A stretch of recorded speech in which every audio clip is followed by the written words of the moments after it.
need to think of your money like it's a ratchet wheel.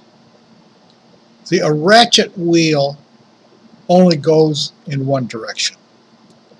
And they got that big pin at the top left that prevents that wheel from going backwards.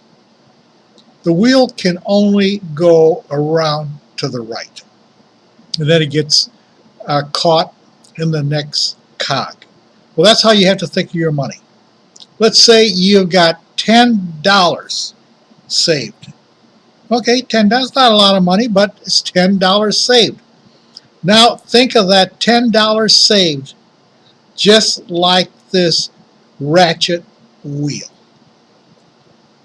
You make it go around and grow, but you never let it slip backwards because you got that pin up there that prevents it from slipping backwards. So it's always going forward. It's going forward from $10 to $11 to $12, on and on.